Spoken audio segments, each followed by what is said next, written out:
आप सभी को मेरा नमस्कार। आज मैं कहानी लेकर आई हूँ, उसका नाम है उसका बिस्तर। इसको कहानी को लिखा है मनोहर श्याम जोशी जी ने। चलिए सुनते हैं कहानी। बहुत मुश्किल से एक अदद मामूली नौकरी पा लेने के बाद उसने महसूस किया कि अभी और भी कई चीज़ें हैं जिन्हें पा सकना आसान नहीं।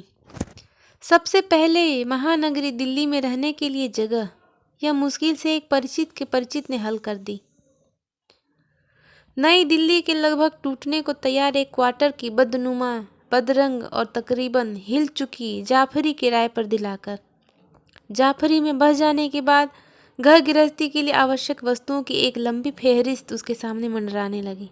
अच्छे कपड़े, बर्तन, भांडे, साइकिल, टेबल फैन, मेज, कुर्सी, अच्छी सी बीवी, चारपाई और बिस्तर। इस फेहरिस्त में से और तमाम चीज़ों को आगे कभी अच्छे दिनों के लिए स्थगित किया जा सकता था, लेकिन चारपाई और बिस्तर का मसला टालना मुश्किल था। गर्मियों के दिन थे। लोग बाग क्वार्टरों के बाहर उजड़े लॉन में सोते थे। वहाँ बिना चारपाई के कैसे सोएं? और बिना पंखे के इस मौसम में जाफरी में रात कैसे काटें? बजट चारपाई की अनुमति नहीं दे रहा था, लेकिन चारपाई ही न होना शरीफ मध्यवर्गीय लोगों के साथ रहना असंभव बना रहा था। लिहाजा सिगरेट की जगह बीड़ी अपनाने का संकल्प करके उसने एक सस्ती मूंज की चारपाई ले ली। जब इस नई चारपाई पर उसने अपना पुराना बिस्तर बिछाया तब उसे बहुत संकोच हुआ। उसने महसूस किया कि चारपाई पर उसका बिस्तर नहीं, उसकी दरिद्रता की नुमाइश लगी है। एक मैली सी रजाई जिसमें रुई अब इकसार नहीं रह गई थी, एक उससे भी मैला गद्दा जो कई जगह से फटा था, एक मुड़ा तुड़ा बिना खोल का चीकट तकिया, न दरी न चादर, और इस बिस्तर में वह खास महक थी जो पहाड़ की सीलन में रह चुकने की सूचना देती थी। बिस्तर का रंग रूप, बिस्तर की गंध अनुभवी दर्शकों के मन में खटमल पिस्सू की आशंका को जन्म देती थी। अगले दिन सुबह क्वार्टर मालिक ने बिस्तर को धूप दिखाने की नेक सलाह देकर इस आशंका को परोक्ष रूप से प्रकट कर दिया। उनकी बात सुनकर वह बहुत झेंपा। उसे लगा कि अपनी जात और अपने जिले के क्वार्टर मालिक पर न सिर्फ उसके बिस्तर खटमल बल्कि घर के तमाम भेद जाहिर हो गए हैं। उसके बाप का शराब और जुए के कर्ज में डूबकर मरना, उसकी माँ के हिस्टीरिया के दौरे, उसके भगोड़े भाई का एक बार चोरी में पकड़ा जाना, उसकी बहन की बेबुनियाद मगर बहुत फैली बदनामी। उसने जितना ही सोचा उतना ही वह महसूस किया कि यह कभी खुशहाल कुनबे की मौजूदा कंगाली का विज्ञापन, यह बिस्तर उसे फेंक ही देना होगा। लेकिन फेंक दे तो सोए किस पर, और नया बनाए तो कैसे? अभी तो चारपाई लेना तक मुश्किल हो गया था। पहला वेतन मिलने पर भी स्थिति लगभग यही रहेगी। नौकरी की खोज के दौरान लोगों का जो उधार हुआ है वह चुकाना होगा। घर में पिताजी के मरने, बदनामी के डर के कारण बहन के सेविका पद से मुक्त हो जाने और भाई के भाग जाने के बाद बेसहारा हुए 6 जनों के परिवार की परवरिश के लिए कुछ भेजना होगा और अपना सारा महीने का खर्च निकालना होगा। ऐसे देखा जाए तो वह महीनों तक बिस्तर लायक पैसे नहीं जोड़ पाएगा। वह बिस्तर की समस्या से आक्रांत रहने लगा और इस तरह आक्रांत रहने पर उसे खुद से अपने से झुंझुलाहट होने लगी। उसे अपनी बुनियादी मूर्खता का आभास सालने लगा। अगर चतुर होता तो क्या इतना मामूली सा मसला हल नहीं कर पाता? अरे लोग बाग कैसे कैसे मसले हल कर देते हैं। लोटा लेकर घर से निकलते हैं और लखपति होकर लौटते हैं। वह एक बिस्तर तक का जुगाड़ नहीं कर पा रहा है। इस बारे में सलाह ले तो किससे? जो सुनेगा वही हंसेगा। एक बार उसके मन में थोड़ी चतुराई आई। सोचा क्यों न केवल एक चादर और दरी ले लूं और तकिए का खोल बनवा लूं। इस चतुराई पर वह बहुत खुश हुआ। हालांकि चादर, दरी और खोल के लिए भी अभी तक उसके पास पैसे नहीं थे और न पहला वेतन मिलने पर हो सकते थे। मजबूरी ने सारी खुशी खत्म कर दी। तब उसे चतुराई की खामियां नजर आने लगी। क्या केवल चादर और दरी को बिस्तर कहा जा सकता है? क्या चादर और दरी हो जाने पर वह पुराना रजाई गद्दा फेंक सकेगा? अगर नहीं फेंकेगा तो क्या उसकी दरिद्रता की नुमाइश नहीं करते रहेंगे? अगर फेंक देगा तो मौसम बदलने पर क्या करेगा? तब की तब देखी जाएगी। कहने से काम नहीं चल सकता। अगर तब हालत बदतर हुई तो? उसने चतुराई को दुत्कार दिया और तय किया कि चाहे जैसे हो पूरा बिस्तर बनवाएगा और शीघ्र ही बनवाएगा, मगर कैसे? और इस सवाल का कोई चमत्कारी जवाब उसे नहीं सूझा। फिर एक दिन शाम को वह पहाड़गंज तक टहल आया। यह मालूम करने के लिए कि नया बिस्तर कम से कम कितने में बन सकता है। वहां पहुंचकर उसे संकोच ने धर दबाया। जब खरीदारी के लिए पैसे नहीं तो बेकार दुकानदार से कैसे बात करे। आखिर बहुत हिम्मत करके वह एक ऐसी दुकान पर पहुंचा जिसका मालिक बुजुर्ग और सीधा था। जाकर उसने यह सवाल किया कि नौकर के लिए बिस्तर बनवाना है, कम से कम कितने में बनेगा। दुकानदार ने बिस्तर का ब्यौरा पूछा और फिर बताया कि अगर आप कॉटन वेस्ट का गद्दा रजाई लें, काम सस्ते में बन जाएगा। पूरा हिसाब पूछकर यह कहकर चला आया कि मैं कल नौकर को रुपए लेकर भेज दूंगा। इसके बाद वह टहलता हुआ ही अपने नियत ढाबे में खाने पहुंचा और वहां सस्ता से सस्ते बियर बिस्तर बनवा सकने की गैर चमत्कारी उपाय उसे सूझा। त्याग और तपस्या। आज से वह सब्जी वगैरह कुछ नहीं लेगा, केवल दाल और प्याज चटनी के साथ रोटी खाएगा। दफ्तर आने जाने के लिए बस नहीं लेगा, पैदल ही चला जाया करेगा। चाय दिन में कुल एक बार पिएगा। इस तरह यहाँ वहाँ खर्च में कतर ब्योंत करके वह पहला वेतन मिलने पर नया वेतन मिलने का दुस्साहस कर डालेगा। संभव है इस दुस्साहस के कारण अगले महीने के अंत में सूखी रोटी के लाले पड़ जाएं, लेकिन दुस्साहस करना ही होगा क्योंकि बिस्तर बनवाना प्रतिष्ठा का प्रश्न बन चुका है। और पहला वेतन मिलने पर उसने बिस्तर बनवा ही डाला। क्वार्टर मालिक ने जब कहा कि यह काम आपने अच्छा किया, तब उसे अपनी तपस्या सार्थक हुई जान पड़ी। बिस्तर पर लेटकर उसके गुदगुदेपन पर हाथ पांव लंबे पसार कर उसके नएपन की गंध से नथुने भरकर वह और भी संतुष्ट हुआ। तभी उसकी दृष्टि लॉन पर केवल एक फटी दरी बिछाकर लेटे हुए भवन सिंह पर पड़ी। भवन सिंह चपरासी की नौकरी की तलाश में भटकता एक बेकार नवयुवक था जो फिलहाल क्वार्टर मालिक का घरेलू काम करके क्वार्टर के बाहर पड़े रहने और सुबह शाम सूखी रोटी खा सकने का अधिकार लिए हुए था।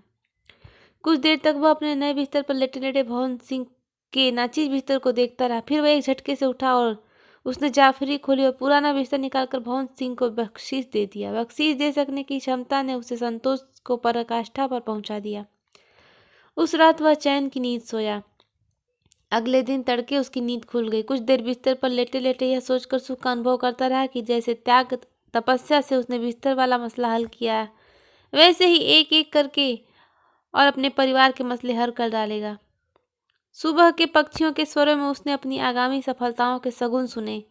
तबीयत तो यही हो रही थी कि इसी तरह लेटा रहे और खुली आंखों से सपने देखता रहे, लेकिन क्वार्टर के घर में मेहमान और किराएदार इतने लोग थे कि सुबह पहले नहा धोने के लिए बिना पैदल दफ्तर जाने की योजना चल नहीं सकती थी। तो वह उठ बैठा। एक विचार आया कि बिस्तर समेटकर जाफरी में रख जाए। फिर सोचा कि ऐसी क्या जल्दी है। मन में शायद कहीं यह इच्छा थी कि आसपास के लोग भी उठकर उसकी खुशहाली के सबूत को देख लें। 15 मिनट बाद जब वह नहा धोकर लौटा तब चारपाई पर निगाह पड़ते उसका दिल धक से रह गया। चारपाई पर बिस्तर नहीं था, किसी ने संभाल दिया होगा। उसने अपने मन को समझाया, लेकिन नहीं, बिस्तर जाफरी में नहीं था। आसपास के सब लोग सोए हुए थे। क्वार्टर मालिक और भवन सिंह उससे भी पहले उठ चुके थे और इस समय अंदर थे। उसने जाकर कहा, पूछताछ शुरू की और केवल घंटे भर तक आस पड़ोस के कौतूहल का विषय रहने के बाद नए बिस्तर की चोरी का यह प्रसंग सबके लिए बासी पड़ गया। थाने में रपट दर्ज कराने की व्यर्थक सार्थकता पर विचार विमर्श भी बेमजा हो चला। कई समझदार लोग आपस में इस बात पर भी शंका व्यक्त करने लगे कि इन साहब के पास नया बिस्तर था भी। उसे महसूस हुआ कि लोग बाग हमदर्दी नहीं जता रहे हैं, उस पर हंस रहे हैं। उसे नए सिरे से अपनी बुनियादी मूर्खता का बोध हुआ और यह क्रोध और करुणा दोनों का कारण बन गया। उसने बिस्तर तुरंत लपेटकर जाफरी में क्यों नहीं रखा। अब बिस्तर की चोरी पर रोने का से क्या फायदा। बिस्तर जैसी मामूली सी चीज की चोरी पर कोई हमदर्दी भी कितनी देगा। बिस्तर चोरी चला गया, कोई पहाड़ तो नहीं टूट गया। अब वह किसी को कैसे समझाए कि उस पर तो सचमुच ही पहाड़ टूट गया। जो चोरी गया वह बिस्तर नहीं था, त्याग तपस्या की सफलता का प्रतीक था। और अब उसके पास बिछाने के लिए भी तो कुछ नहीं है। उसने अपना पुराना बिस्तर बख्शीश कर दिया। रात ढाबे में खाने के बाद वह देर तक इधर उधर भटकता रहा। वह चाहता था कि सबके सो चुकने के बाद लौटे और चुपचाप जाकर जाफरी के फर्श पर लेट जाए। उसके कदम भटक रहे थे और विचार भी। बिस्तर के खोने का दर्द जैसे तमाम अस्तित्व के खोने का ही दर्द बनता जा रहा था। उसके पास इतना रुपया नहीं कि दूसरा बिस्तर बनवा सके। उसके पास इतना रुपया नहीं कि कभी कोई अप्रत्याशित आपत्ति आ जाने पर उसका मुकाबला कर सके। उसने कल्पना की कि वह सख्त बीमार पड़ गया है और दारू के लिए पैसे नहीं हैं। उसने कल्पना की कि उसकी माँ जिंदगी की अंतिम सांसें गिन रही है, तारा है, लेकिन उसके पास इतने लंबे सफर के लिए और सफ़र के बाद गांव में हो सकने वाले खर्च के लिए रुपए नहीं हैं। ऐसी कल्पनाएं कर कर के वह रुआंसा हो चला। फिर इन कल्पनाओं ने ऐसा रुख लिया जिसका हास्यास्पद आयाम भी था। मिसाल के लिए उसने सोचा कि अपनी इकलौती पतलून किसी सीट की उभरी मेख ने पीछे से फाड़ दी है और अब उसके पास दफ्तर पहनकर जाने के लिए कुछ नहीं है और नई पतलून सिलाकर खरीद सकने के लिए पैसे नहीं हैं। महीने का आखिरी दिन है, उसकी चप्पल चलते चलते फट गई है। मोची ठीक करने के लिए 25 पैसे मांग रहा है और उसके पास अब कुल 10 पैसे बचे हैं। वह चप्पल को हाथ में लेकर नंगे पांव निकल पड़ा है। एक कील सासा उसके पांव में चुभ जाती है और दवा दारू के अभाव में गैंग्रीन का खतरा पैदा हो जाता है। शुरू में इन कल्पनाओं का हास्यास्पद पक्ष उसके समक्ष उजागर नहीं हुआ। वह वास्तविक और कल्पित दुखों को पोंछता रहा और गहरे कहीं इससे उसे एक सहारा भी मिलता रहा। फिर उसने इसे सोच विचार का हास्यास्पद पहलू नजर आने लगा।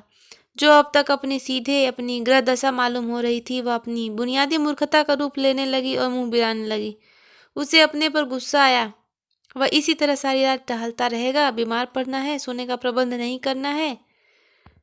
वह अपनी जाफरी को लौटा। भवन सिंह और क्वार्टर मालिक अतिरिक्त सब सो चुके थे। भवन सिंह बर्तन मांज रहा था। क्वार्टर मालिक अपने गांव की जमीन की कुछ कागजात से माथापच्ची कर रहे थे। उन्होंने कागजात फाइल बंद कर लिए, चश्मा उतारा और बोले, कहिए, आज बड़ी देर कर दी लौटने में।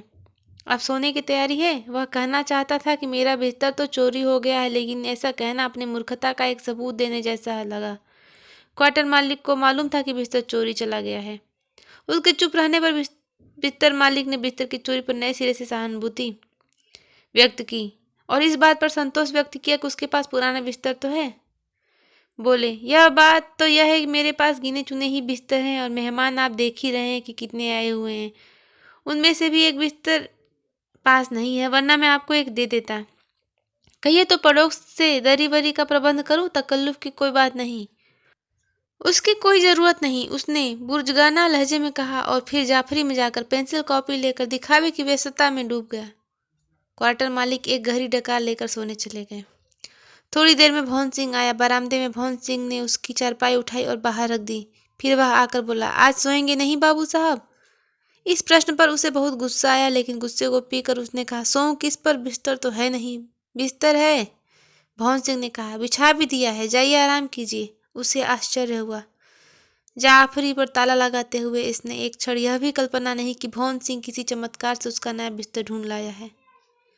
खाट पर लेकिन वही पुराना बिस्तर बिछा हुआ था जो उसने भवन सिंह को बख्शीश कर दिया था। कांपते हुए स्वर में उसने विरोध किया, यह नहीं हो सकता भवन सिंह। भवन सिंह ने कुछ कहा नहीं, केवल उसका हाथ पकड़कर उसे खाट पर बिठा दिया और खुद फटी दरी बिछाकर लॉन पर लेट गया। कुछ देर तक वह खाट पर बैठा रहा, फिर लेट गया। स्थितियों के हाथों अपनी हार उसे अपराकाष्ठा पर पहुंची हुई मालूम हुई। सवेरे के अपने वास्तविक और कल्पित दुखों पर वह कई बार रुआंसा हुआ था, पर रोया नहीं था। लेकिन अब पुराने बिस्तर के तकिए में बसी उसकी कंगाली की गंध नम होने लगी। कहानी उसका बिस्तर यहीं पर समाप्त होती है। आपको ये कहानी कैसी लगी जरूर बताइएगा। मिलते हैं अगली कहानी के साथ, तब तक के लिए नमस्कार।